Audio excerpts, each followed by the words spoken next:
5 years na siya simula nung naitayo ko. Marami na rin yung mga branch. Unang-una yan, risky yan eh. Kasi hindi lang ikaw yung magtatayo ng business.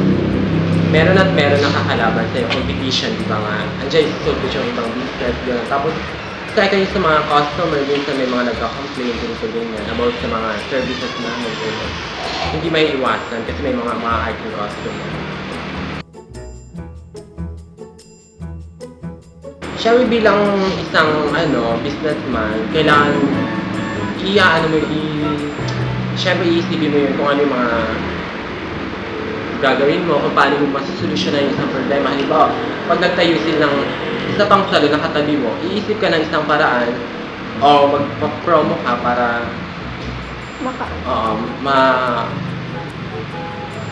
makaanggap ka sa kanila. Gano'n. Sige natin. Gusto ko kasi, dumami pa yung namin, yung branch namin.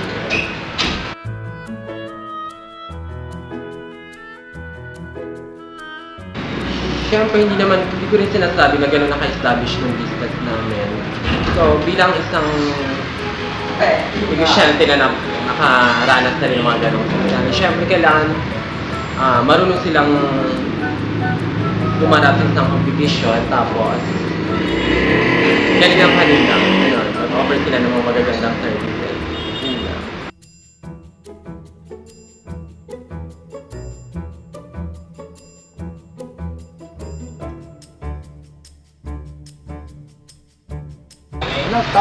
Nagsimula namin 1999. Marami hong problemang pupunta sa amin. Nakaharap po patungkol dito sa aming establishmento. Una, nung nagtayo kami, hindi namin malaman kung may bibili kasi maraming kalaban. Una, tagal ng kalaban na, sabalit kami bago pa lang. Ngayon, yun ang aming yun ang aking naalala kasi yung pera namin paikot lang, utang lang namin eh.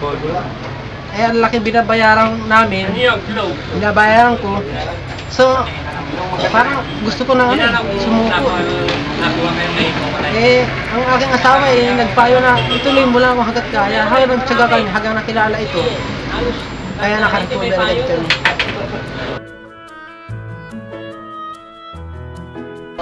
Ang dami talaga kasi sa mga tauhan namin, pagka yung oras nga nila, sa kanil bawat isang tauhan, mayroon silang magawain. Pagka patay ang oras tulad ganitong hapon, minsan wala nang ginagawa, dapat meron silang gagawin sa loob. Ganon. Iba, isa, titingin ng wire, ganon, alambre. Tapos yung iba naman magre-repack ng mga cement. Tapos ang dami. Yung minsan nananakawan kami sa labas pag nakalingat. Mga kung ano madadampot diyan sa labas. Agad binubulsa. Yun lang, doon na. Talo na kami doon.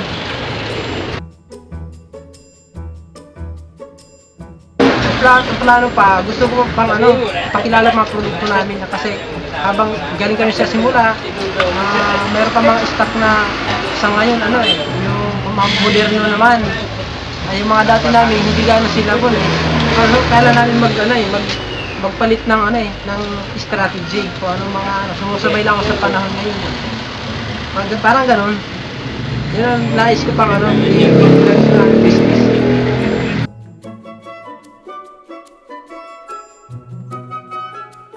Meron silang love sa sa business, di ba?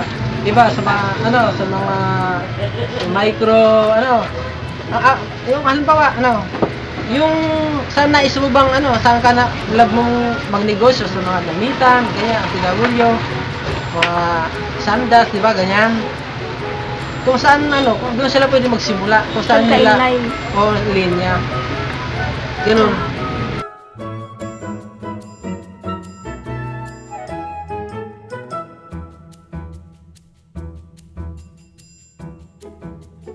Simula nung nagtrabaho ang mister ko rito, since 1977.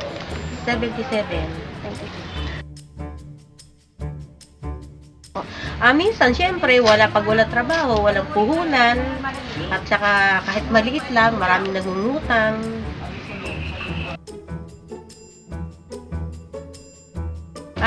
Syempre, pakikisama, at saka pagka may puhunan, syempre, alalay lang ang pagbibenta, ang magpapautang, para kahit paano, mayroong pansunod na puhunan.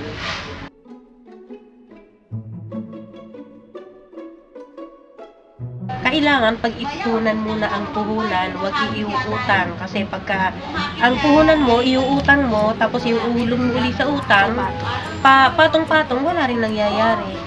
Kaya kailangan, bago ka magtayo ng kahit na small business, pag-ipunan mo muna, yung sarili mo, yung hindi mo yung utang.